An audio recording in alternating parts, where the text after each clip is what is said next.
8 साल के विवान ने भरी अदालत में खोला अपना पुराना टिफिन। अंदर रखी जली हुई रोटियां देखकर जज साहब की चीख निकल गई और फिर जो सच सामने आया उसने पत्थर दिल को भी पिघला दिया।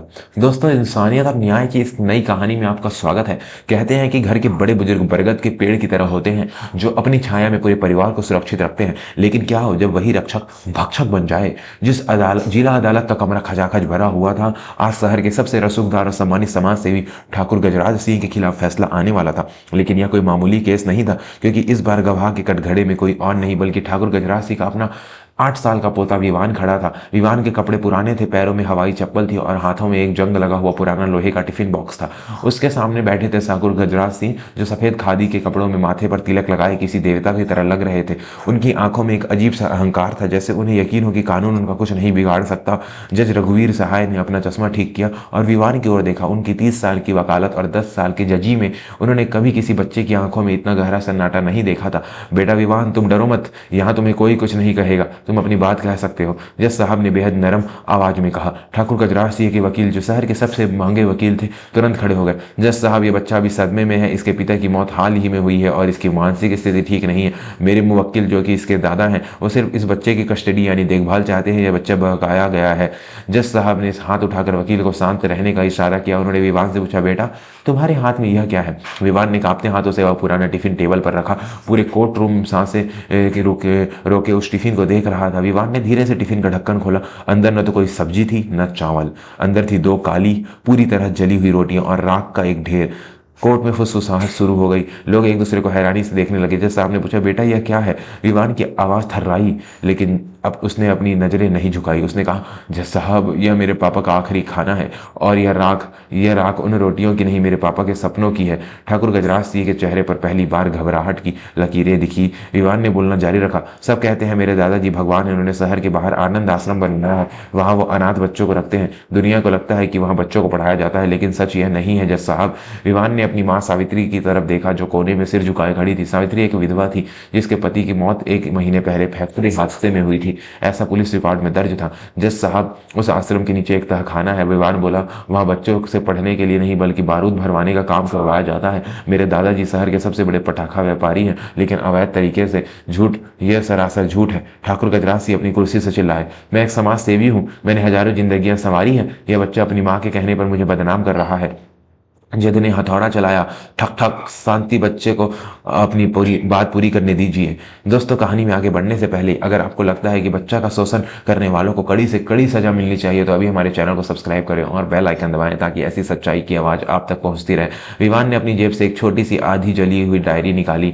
मेरे पापा सूरज सिंह दादाजी के इस काम के खिलाफ थे। विवान ने सुबकते हुए कहा, पापा चाहते थे कि आश्रम के बच्चे स्कूल जाएं, बारूद की भट्ठी में नहीं। उस रात पापा ने दादाजी से कहा था कि वो पुलिस के पास जाएंगे। मैं वहीं छुपा था, सीढ़ियों के पीछे। विवान का गला भर आया। कोर्ट रूम में सन्नाटा इतना गहरा था कि एक सुई गिरने का आवाज भी सुनाई दे जाए। दादाजी ने पापा को थप्पड़ मारा। फिर उनके आदमियों ने पापा को पकड़ा। दादाजी ने कहा था, जो दाल पेड़ से अलग होकर अपनी जड़ें खोदने लगे उसे काट देना ही बेहतर है। उन्होंने पापा को उसी कमरे के बंद कर दिया जहां पटाखे रखे थे और फिर बाहर से आग लगा दी। सावित्री जोर से रो पड़ी। वह जमीन पर गिर गई। मैंने खिड़की से देखा था जैसा। विवान अब रो रहा था। पापा चिल्ला रहे थे, वो मदद मांग रहे थे, लेकिन दादाजी बाहर खड़े होकर हंस रहे थे। उन्होंने पुलिस को पैसे खिलाकर इसे एक एक्सीडेंट बना दिया। पापा के पास उस दिन यह टिफिन था। जब आग बुझी तो मुझे मलबे में सिर्फ यह टिफिन मिला। ठाकुर गजराज सिंह का वकील फिर खड़ा हुआ। योर ऑनर, यह एक मनगढ़ंत कहानी है। 8 साल का बच्चा इतना बड़ा ड्रामा कैसे रच सकता है? कोई सबूत नहीं है। तभी विवान ने टिफिन के अंदर से उस राख के ढेर को उंगलियों से हटाया। राख के नीचे एक धातु का चमकता हुआ टुकड़ा था। सबूत है जज साहब। विवान ने वह टुकड़ा ऊपर उठाया। वह एक सोने का बटन था जिस पर शेर का निशान बना हुआ था। विवान ने जज की तरफ देखते हुए कहा, उस रात जब पापा और दादाजी के बीच हाथापाई हो रही थी, पापा ने दादाजी के कुर्ते का कॉलर पकड़ा था। यह बटन टूटकर पापा की जेब में या टिफिन के पास गिर गया होगा। वह वही बटन है जो दादाजी अपने खास कुर्ते में लगवाते हैं। सभी की नजरें तुरंत ठाकुर गजराज सिंह के कुर्ते पर गई। वो आज भी वही बादामी रंग का रेशमी कुर्ता पहने थे और उनके कॉलर का सबसे ऊपर वाला बटन गायब था। ठाकुर गजराज सिंह ने हड़बड़ाकर अपने गले पर हाथ रखा। उनका चेहरा पीला पड़ गया। लेकिन कहानी यहीं खत्म नहीं होती। विवान ने कोर्ट के दरवाजे की तरफ इशारा किया। जज साहब, सिर्फ मैं ही गवाह नहीं हूँ, एक और गवाह है। दरवाजा खुला और एक व्हील चेयर पर एक बुजुर्ग आदमी को अंदर लाया गया। उसे देखकर ठाकुर गजराज सिंह के पैरों तले जमीन खिसक गई। वह कोई और नहीं बल्कि गजराज सिंह का पुराना मुनीम अकाउंटेंट दीनदयाल था, जिसे पूरे शहर ने 2 साल पहले मरा हुआ मान लिया था। दीनदयाल की हालत खराब थी, लेकिन उसकी अपनी आंखों में आग थी। जज साहब, दीनदयाल ने कांपते आवाज में कहा, मैं जिंदा हूँ। गजराज ने मुझे मारने की कोशिश की थी क्योंकि मैं उसके काले कारनामों का कच्चा चिट्ठा जानता था। मुझे लगा था कि मैं छुपकर अपनी जान बचा लूं, लेकिन जब मैंने सुना कि इसने अपने ही बेटे को जला दिया तो मेरी आत्मा मुझे धिक्कारने लगी। दीनदयाल ने अपनी गोद में रखी एक फाइल जज की तरफ बढ़ाई। इसमें सब लिखा है जज साहब, कब, कहाँ, कितना बारूद आया, किन पुलिस वालों को रिश्वत दी गई और आश्रम के कितने बच्चे उस बारूद की वजह से बीमार होकर मर गए और उन्हें पीछे की जंगल में दफना दिया गया। जज रघुवीर सहाय ने फाइल के पन्ने पलटे। हर पन्ने के सदर पर चेहरा सख्त होता गया। उन्होंने ठाकुर गजराज सिंह की तरफ देखा जो पसीने से तरबतर हो चुके थे। गजराज सिंह अचानक चिल्लाया, यह सब झूठ है, यह साजिश है मेरे खिलाफ। मैं इस शहर का राजा हूं, मैंने अस्पताल बनवाया है, आपने सिर्फ अपनी कब्र खो दी है गजराज सिंह। जज साहब ने गुस्से में कहा, उनकी आवाज में शेर जैसी दहाड़ थी। इस अदालत ने आज तक कई मुजरिम देखे, लेकिन आप जैसा पत्थर दिल पीता नहीं देखा जिसने अपने ही खून को जलाकर राख कर दिया।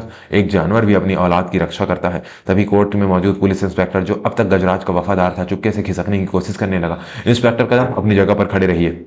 जज साहब ने आदेश दिया, इस फाइल में आपका भी नाम है। उस मासूम बच्चों की मौत में आप भी बराबर के हिस्सेदार हैं।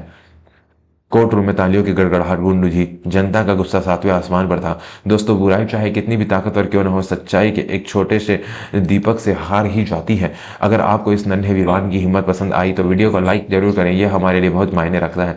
जज रघुवीर सहाय ने फैसला सुनाना शुरू किया। तमाम सबूतों और गवाही को मद्देनजर रखते हुए यह अदालत ठाकुर गजराज सिंह को अवैध फैक्ट्री चलाने, बाल मजदूरी करवाने और अपने ही बेटे सूरज सिंह की नृशंस हत्या करने का दोषी पाती है। जज साहब ने कलम उठाई। समाज में ऐसे दरिंदों के लिए कोई जगह नहीं है।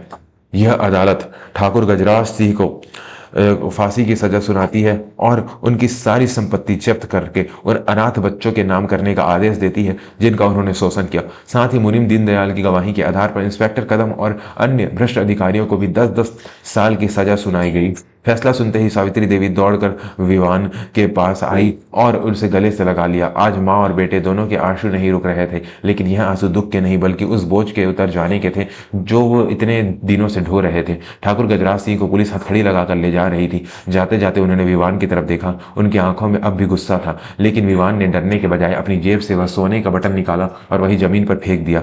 वह उसका जवाब था कि उसे उस सोने की, उस दौलत की और उस दादा की कोई जरूरत नहीं जो इंसानियत का दुश्मन हो। कोर्ट से बाहर लोगों की भीड़ जमा थी। सब विवान जिंदाबाद के नारे लगा रहे थे। जिस आनंद आश्रम को नर्क बना दिया गया था, आज के फैसले के बाद उसे सरकार ने अपने कब्जे में ले लिया और उसे एक असली स्कूल बनाने का ऐलान किया। उस रात विवान और उसकी मां ने घर जाकर पहली बार सुकून की रोटियां खाई।